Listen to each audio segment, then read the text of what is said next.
भारत में खुले में शौच की समस्या एक राष्ट्रीय चुनौती से स्वच्छता क्रांति तक।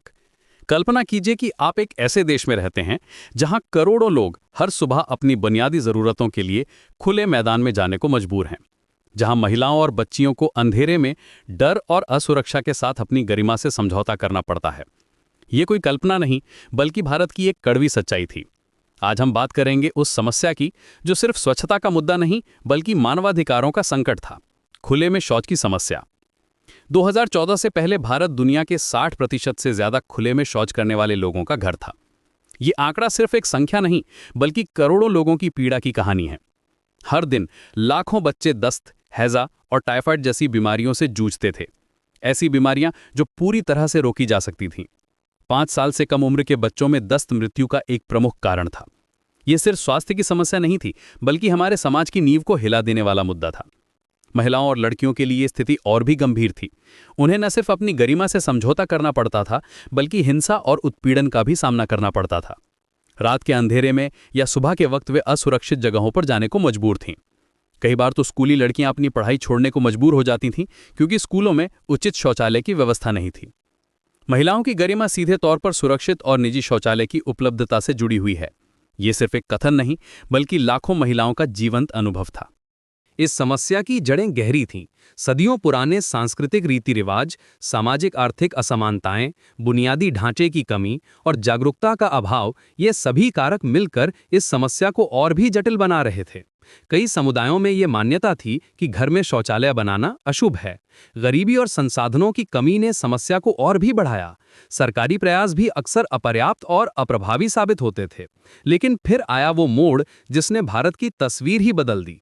2 अक्टूबर 2014 को महात्मा गांधी की जयंती के दिन प्रधानमंत्री नरेंद्र मोदी ने स्वच्छ भारत अभियान की शुरुआत की। ये सिर्फ एक सरकारी योजना नहीं थी, बल्कि एक राष्ट्रीय संकल्प था। लक्ष्य था 2 अक्टूबर 2019 को गांधी जी की 150वीं जयंती पर भारत को खुले में शौच से मुक्त बनाना। ये अभियान अपने आप में एक क्रांति था। इसका उद्देश्य सिर्फ शौचालय बनाना नहीं था, बल्कि लोगों की सोच और व्यवहार को बदलना था। साहिल आलम, ये समझना जरूरी है कि शौचालय बनाना आसान था, लेकिन सदियों पुरानी आदतों को बदलना असली चुनौती थी। अभियान ने इस बात को समझा और व्यवहार परिवर्तन पर विशेष जोर दिया। 5 साल के इस मिशन में जो कुछ हुआ वो अविश्वसनीय था। 10 करोड़ से ज्यादा व्यक्तिगत घरेलू शौचालयों का निर्माण हुआ। 6 लाख से ज्यादा गांवों को खुले में शौचमुक्त घोषित किया गया। ये दुनिया का सबसे बड़ा व्यवहार परिवर्तन आंदोलन बन गया। ग्रामीण स्वच्छता कवरेज 2014 में 39% से बढ़कर 2019 में 100% हो गया। लेकिन यह सफर आसान नहीं था। शुरुआती दिनों में बहुत प्रतिरोध था। लोग पुरानी आदतों को छोड़ने को तैयार नहीं थे। कई जगह बने शौचालयों का इस्तेमाल नहीं हो रहा था। कुछ लोग इन्हें गोदाम के रूप में इस्तेमाल कर रहे थे। प्रारंभिक अभियानकर्ताओं को संदेह और अविश्वास का सामना करना पड़ा, लेकिन धीरे धीरे जागरूकता अभियानों, सामुदायिक भागीदारी और निरंतर प्रयासों से स्थिति बदलने लगी। सबसे बड़ी सफलता ये थी कि स्वच्छता एक सरकारी कार्यक्रम से बढ़कर एक जन आंदोलन बन गई। लाखों स्वच्छाग्रहियों ने घर घर जाकर लोगों को जागरूक किया। सेलिब्रिटी से लेकर आम नागरिक तक सभी ने इस मिशन में भाग लिया। स्कूलों में बच्चों को स्वच्छता के बारे में सिखाया गया। महिला स्वयं सहायता समूहों ने इस अभियान में महत्वपूर्ण भूमिका निभाई। 2019 तक आते आते भारत ने अपना लक्ष्य हासिल कर लिया था। सभी 36 राज्य और केंद्र शासित प्रदेश खुले में शौच मुक्त घोषित हो गए थे।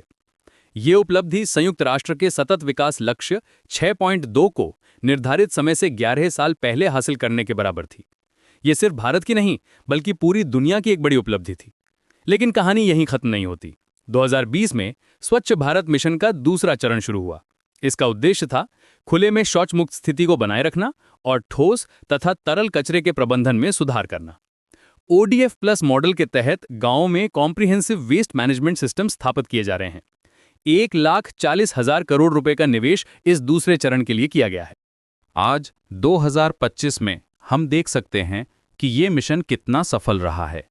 हाल ही में हुए हर घर शौचालय सप्ताह अभियान में 38 लाख से ज्यादा लोगों ने भाग लिया। 1,54,000 से ज्यादा कम्युनिटी सैनिटरी कॉम्प्लेक्सेस का असेसमेंट और सुधार किया गया। 3,35,000 से ज्यादा नए इंडिविजुअल हाउसहोल्ड टॉयलेट्स को मंजूरी दी गई। लेकिन चुनौतियां अभी भी बाकी हैं।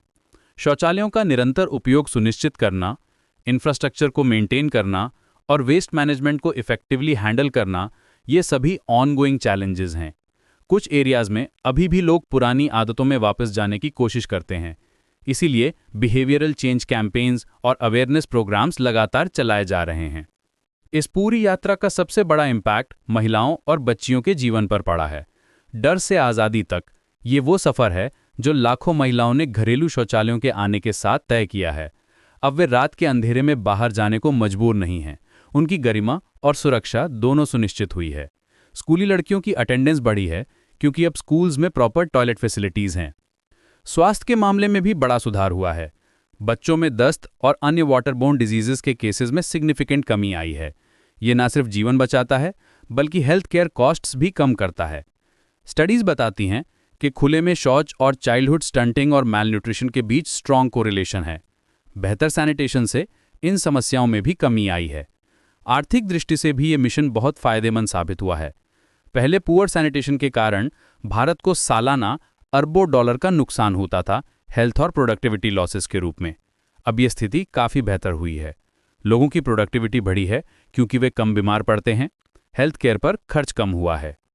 पर्यावरण पर भी पॉजिटिव इम्पैक्ट पड़ा है। खुले में शौच से सॉइल और वाटर कंटैमिनेशन होता था। अब प्रॉपर वेस्ट मैनेजमेंट सिस्टम्स के साथ ये समस्या काफ़ी कम हो गई है। कई जगह ट्रीटेड वेस्ट वाटर को एग्रीकल्चर में रीयूज किया जा रहा है, जो वाटर कंजर्वेशन में भी मदद कर रहा है। शिक्षा के क्षेत्र में भी बड़ा बदलाव आया है। पहले कई बच्चे, खासकर लड़कियां, स्कूल में प्रॉपर टॉयलेट फैसिलिटीज ना होने के कारण पढ़ाई छोड़ देते थे। अब ये समस्या काफ़ी कम हो गई है। एजुकेशन और सैनिटेशन के बीच का कनेक्शन अब क्लियरली विजिबल है।